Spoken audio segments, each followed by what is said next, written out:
Buoyed up by their political success at the weekend, Sinn Féin's senior members gathered in Belfast this morning to mark their past. 30 years ago today, Bobby Sands began refusing food in the H Block. The events of 1981 saw 10 men starve themselves to death, nearly 100 people die in the violence that followed, and the birth of a political party that now straddles both sides of the border.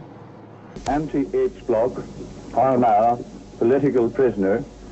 30,000. In April 1981, Bobby Sands was elected as MP for Fermanagh, South Tyrone. It was a pivotal moment in Northern Ireland's history and for the development of Sinn Féin. Until then, the organisation had been more of a protest group than a political party, but its strategists began to realise the benefits of a dual strategy. If you go back to 1981, as I said, the primary method of struggle was armed struggle. And of course, after Sinn Féin begins to emerge, you get a combined, if you like, or a different type of thinking beginning to emerge inside the broad Republican family. And out of that, Gerry Adams, he becomes the leader, the public face of Republicanism on this island. And I think that in itself then, you start to get politics emerging, political ideas emerging, and political debate taking place about the future. Richard O'Rourke was in the Maze prison at the time of the hunger strike. He claims the Republican leadership had been offered a deal by the British government, but rejected it because the party wanted to capitalise on the support for the by-election in Fermanagh, South Tyrone, left empty by Bobby Sands' death.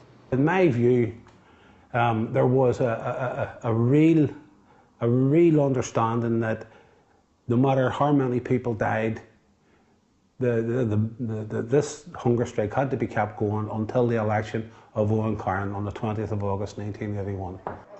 It's a claim that's always been denied by the Sinn Féin leadership, but what is certain is that the electoral gains made by the party in 1981 set it on a path famously described by party activist Danny Morrison as the ballot box in one hand and the Armalite in the other.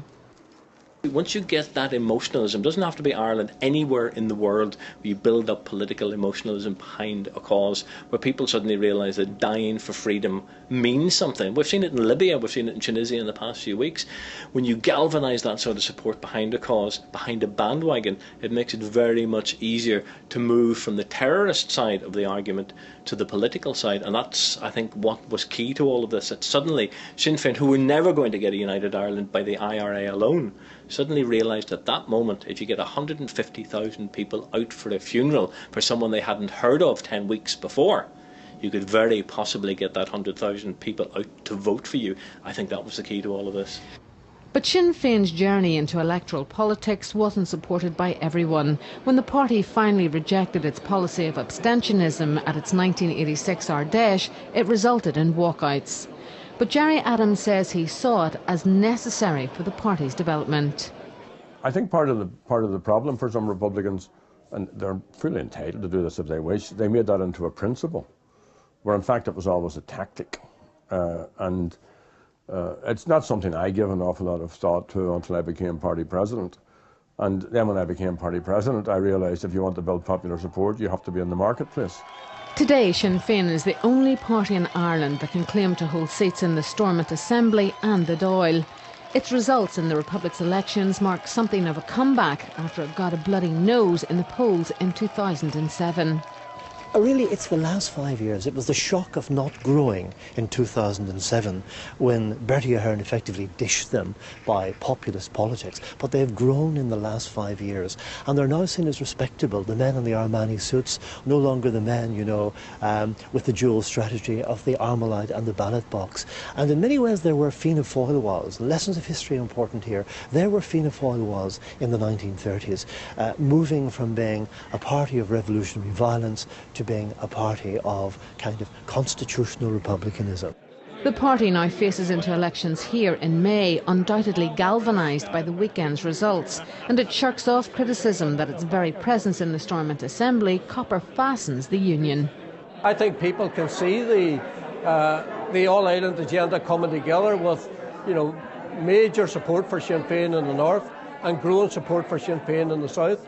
So, as I said in the course of my speech here today, that should threaten nobody, because this is about moving forward to achieve our primary political objective, which is the reunification of our country by peaceful and democratic means. But while Sinn Féin insists its ultimate goal remains a united Ireland, it's clear it has, politically at least, recognised a divided Ireland. Its shift into constitutional politics means it will be for the electorate, north and south, to decide if it's an aspiration they're prepared to buy into. Tracy McGee, UTV Live Tonight.